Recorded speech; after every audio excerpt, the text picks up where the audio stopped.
Since you clicked on this video, you're probably wondering, why do I need a food scale? Which one should I get? How do I use this contraption? In this video, I'll be answering all these questions and giving you guys a pro tip on how to weigh your food with less time and stress.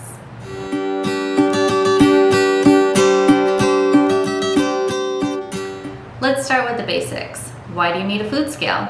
Simple, accuracy.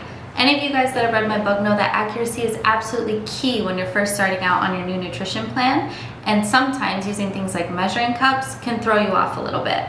For example, let's say you want to measure 1 cup of mixed nuts. It might look a little something like this.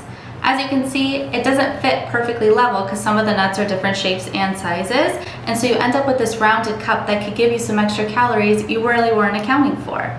Or if you're trying to measure something that's liquid and you get it in the measuring cup and you're trying really hard to get it at eye level, you could still be under or over the goal that you set for yourself.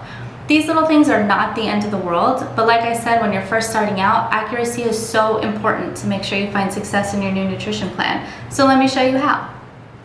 Now that you know that you need a food scale, which one should you get?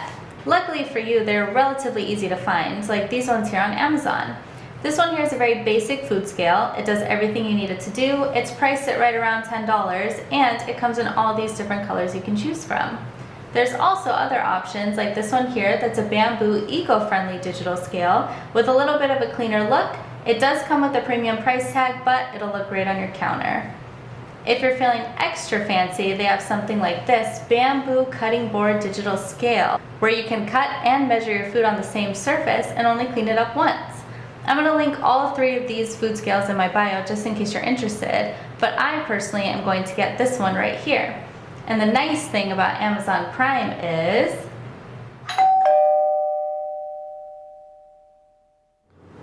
now that you've got your food scale, let's go over how to use it.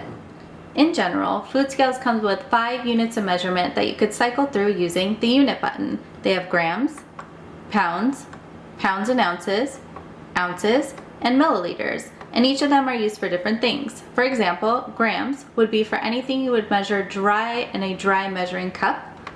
Pounds, pounds and ounces would be for anything like meat, and milliliters would be for any liquid content you would use a liquid measuring cup for. So let's see how this works. Let's say you want to have 1 cup of Life cereal. If you look at the label, you can see that 1 cup is 42 grams. You simply place your bowl on the scale. Make sure your units are set to grams, and then you want this number right here to say 0, and the way you do that is you press and hold the tare button. Next, you pour your cereal, and you keep on pouring until the scale says 42 grams. Easy, right? Now let's try measuring the liquid. Just like the cereal, you place your glass on the scale, set the units to milliliters since we're measuring the liquid, and then you want to make sure the scale says 0. Next, you can simply pour in your milk, and you keep on pouring until the scale says 240 milliliters. Simple. Remember that cup of mixed nuts I showed you at the beginning of the video and said it might be a little inaccurate? Let's find out how inaccurate it actually is. 1 cup of mixed nuts should equal 112 grams. This cup of mixed nuts, however, is 163 grams, meaning it's 51 grams more than you meant to get, which would equal 310 calories.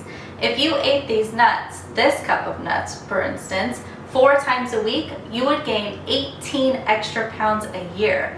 That's why measuring is super important. And last but not least, the moment you've all been waiting for. Now it's time for your pro tip. Since everybody loves peanut butter, I'm going to show you guys the easiest and the least messy way to measure out peanut butter. You take your jar, set it on the scale, make sure you set it to 0 and that the scale says grams. Take a spoon, dip it in, and the negative number is going to be how many grams you have taken out of the jar. Easy, right? Thank you guys for watching. If you found this video at all helpful, make sure you press that like button and subscribe to my channel so you can see our upcoming content. For all my H.I.N.T VIPs, thank you for joining us. And for those of you that haven't yet gotten the book, I left the link down in my bio, so go ahead and snag that. And I'll see you guys next time.